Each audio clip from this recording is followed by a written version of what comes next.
Every name has a story, and behind every story is a human life. This video is about one name that deserves to be remembered. In December of 2023, a mother came home from work to find her 16-year-old daughter murdered in their apartment bathtub in the small Texas town of Edna. What started as a normal Tuesday morning would end in unimaginable tragedy, and the investigation that followed would grip this tight-knit community of fewer than 6,000 people. This is the story of Lizbeth Medina, a cheerleader with dreams of becoming a nurse whose life was stolen far too soon. Edna, Texas is the kind of place where everyone knows everyone. It's a small city in Jackson County where Friday night football games bring the whole town together, where neighbors look out for each other, and where violent crime is almost unheard of. For Jacqueline Medina and her daughter Lizbeth, Edna represented a fresh start. They had moved there just a year earlier from Grand Island, Nebraska, when Jacqueline landed a new job in renewable energy. It was supposed to be the beginning of something good. Jacqueline had given birth to Lizbeth when she was just 16 years old herself. She raised her daughter as a single mother, and the two of them had formed an incredibly close bond. They weren't just mother and daughter, they were best friends, partners navigating life together.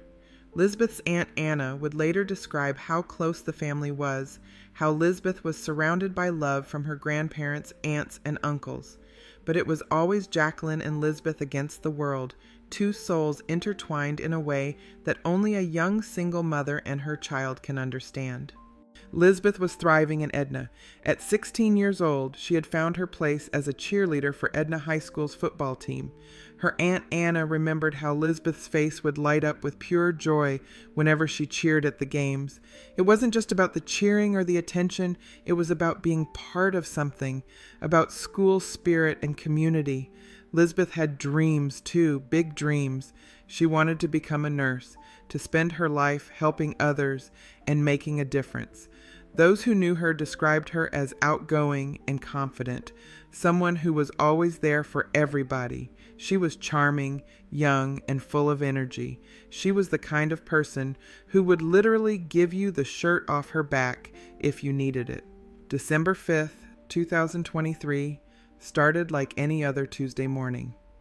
Jacqueline talked to Lizbeth that morning before heading to work. Everything seemed normal.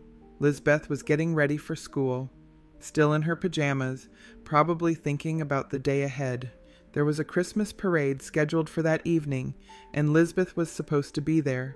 It was the kind of small-town event that Edna was known for, the kind of thing that brought the community together during the holiday season.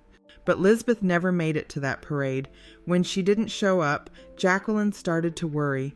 It wasn't like her daughter to miss something like that without saying anything. The worry grew as the evening went on, a mother's intuition telling her that something was wrong.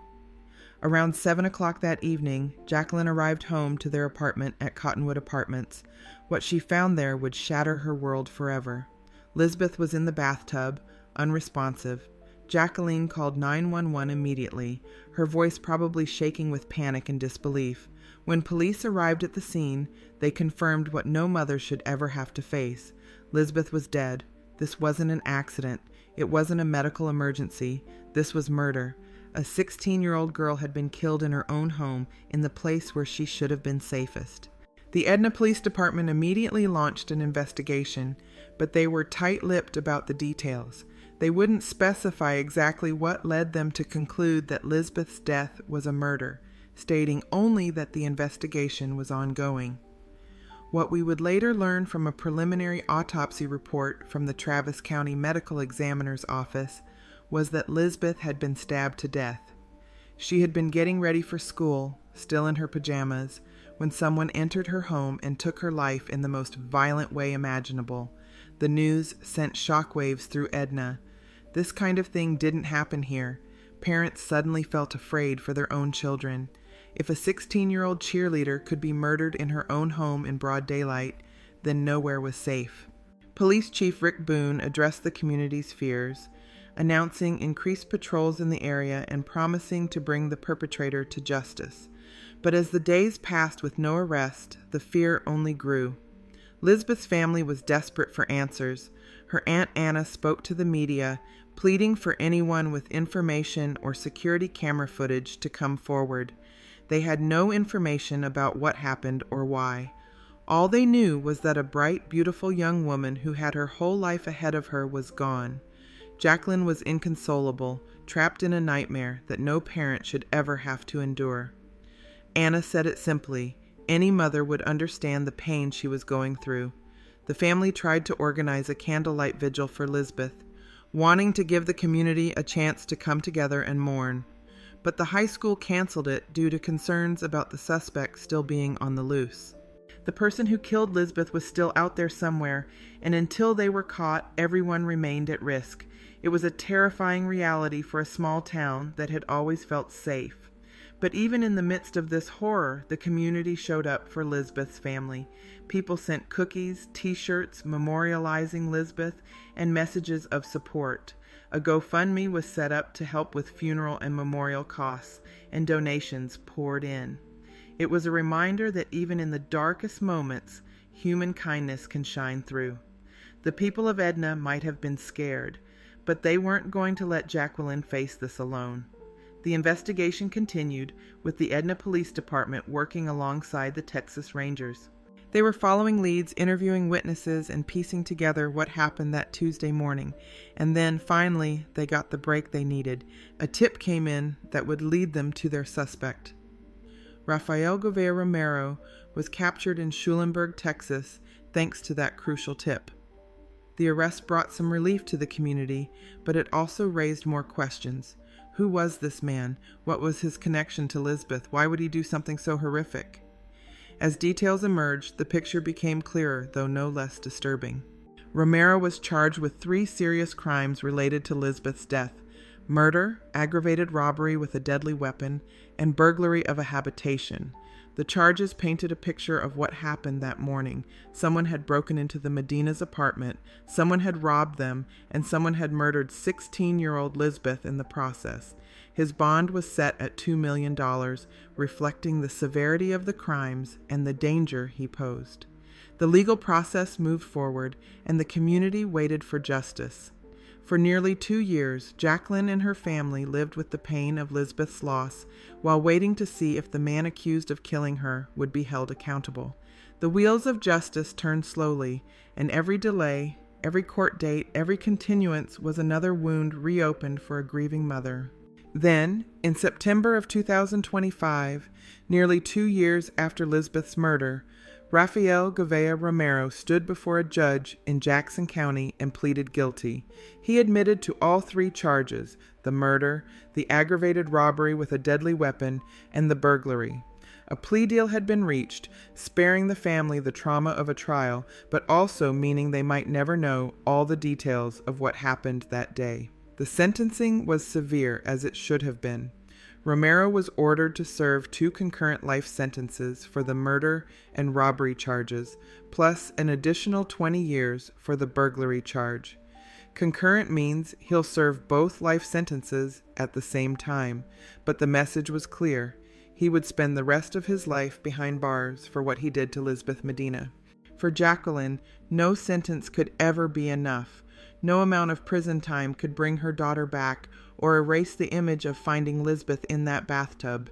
No guilty plea could restore the dreams that Lizbeth had, the patients she would have cared for as a nurse, the lives she would have touched. Justice, in cases like this, is a hollow word. It's necessary, it's important, but it doesn't heal the wound. The case of Lizbeth Medina reminds us of several painful truths. It reminds us that violence can strike anywhere, even in small towns that feel safe. It reminds us that young women are vulnerable in ways that should outrage us all. It reminds us that behind every crime statistic is a real person with dreams and loved ones and a future that was stolen from them. But it also reminds us of the power of community. The people of Edna rallied around Jacqueline and her family. They sent support, they donated money, they kept Lizbeth's memory alive. They showed that even when evil touches a community, goodness can prevail. They proved that a small town's greatest strength is its people and their willingness to stand together in the face of tragedy. Lizbeth Medina should be alive today. She should be 19 years old now, maybe in nursing school, maybe still cheering, definitely still lighting up rooms with her energy and charm. She should be making her mother proud, spending time with her grandparents and aunts and uncles, living the life she deserved. Instead, she's a memory, a name on a memorial t-shirt, a story that makes people shake their heads in sadness. Her Aunt Anna said it best when she described Lizbeth as someone who was always there for everybody, someone willing to give everything she had to help others. That generosity of spirit, that kindness, that light, it was all cut short by senseless violence. And while Rafael Gavea Romero will spend his life in prison, while justice has been served in the legal sense, nothing can truly make this right. For Jacqueline Medina, life will never be the same. She'll never get to see her daughter graduate high school, never get to watch her become a nurse, never get to meet her grandchildren. Every holiday, every birthday, every ordinary Tuesday will be marked by Lizbeth's absence. The bond between a mother and daughter, especially one forged in the unique circumstances of a teen pregnancy and single parenthood, is unbreakable. But death tests that bond in the cruelest way, separating two souls that were meant to journey through life together. The story of Lizbeth Medina is a tragedy, but it's also a call to action. It's a reminder to check on our neighbors, to pay attention to the people around us, to speak up when we see something suspicious. That tip that led to Romero's arrest came from someone in the community who was paying attention. That person helped bring a killer to justice and potentially prevented him from hurting anyone else. It's also a reminder to cherish the people we love. Jacqueline talked to Lizbeth that Tuesday morning, probably a normal conversation about normal things. She had no way of knowing it would be the last time she'd hear her daughter's voice. None of us know when our last conversation with someone will be. We don't know when the last hug, the last laugh, the last I love you will come. All we can do is make sure we're present, that we're kind, that we tell the people we love how much they mean to us. Lizbeth's memory lives on in the people who knew her, in the community that mourned her, and in the countless people who have heard her story and been moved by it. She wanted to be a nurse, to help people, to make a difference. In a way, even in death, she's doing that. Her story has raised awareness about violence against young women. It's brought a community closer together. It's reminded people to be vigilant and to look out for one another. That's all for today. Don't forget to subscribe and be kind to each other.